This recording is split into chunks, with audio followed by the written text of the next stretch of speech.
Karl, big thank you for joining us. Massive 3 points that. What's your thoughts after the game? I thought it was a very dominant performance from the first kick to the last kick.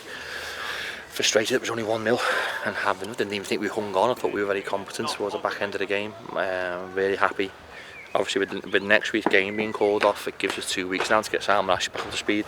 Gives Shep more time to get fit. Just across the field, Ben Wood was the best player on the pitch for a large part of that game. It was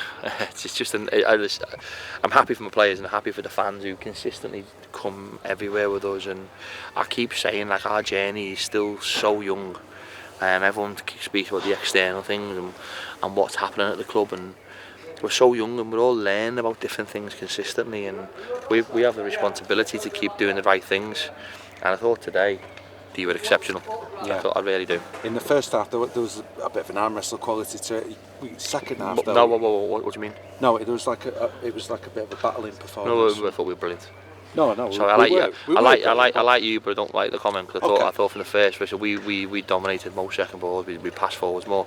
I think if we created our chances, we didn't take our opportunities, which allowed them to have very small moments. I thought we were brilliant. I didn't think anything momentum-wise today that we fell short on.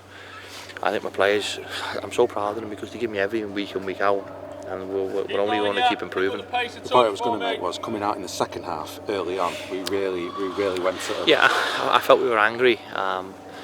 They were laughing. I think Gary used the word about being ruthless and relentless, and I felt that we lacked that in the first half. I thought we were good within a large part of our performance, but without that real drive and determination and edge to actually kill teams off, or finish teams off, should I say.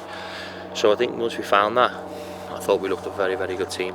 Just frustrating some of the things we've thrown away over the last few weeks. You think just a few points here and there would have put us a little bit closer, but we're still in there, we're still fine. We're way past last year's target already in points gained, and we've still got 9 games to go to really drive this football club to a very competitive position, and let's see where that takes at the end. Yeah, so walk us through the substitution then. Matthew Lund coming on. We just felt at the moment Frankie looks tired. He's obviously a young lad who's never played Saturday, Tuesday. He's never done that in his whole career.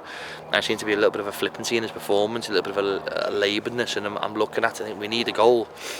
Ben was probably the best player on the pitch at that particular time, so I thought if we can get him high at the pitch, the quality that he possesses, and we know there's a goal in Lundy, and then we know there's a goal in Hacks, we know Kelly can do something, we know Hadges is in with his assists. So we just felt that how many assists can we get on the pitch, how many goals can we get on the pitch, and that was the thought process behind that substitution.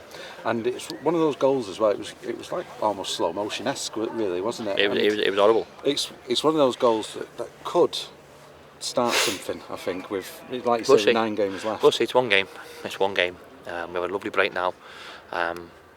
We'll have 1 or 2 days away from each other, because we've been just crazy. The amount of games that we've played over recent weeks with the lack of players that we've had is just insane. And we'll have a nice break and a bit of time away from each other. But I've just said to him in there, get your spikes back out, because you're going to run Tuesday, Wednesday, Thursday, Friday next week. It's going to be a real tough few days if you want the weekend off, and we're not going to stop turning this screw. We're going to keep putting our foot to the floor, and every single day of our lives try and be better, and hopefully the consequence of that will be a positive outcome at the end of the season. Just to mention a couple of players just before we go, you've already mentioned quite rightly Ben Woodburn.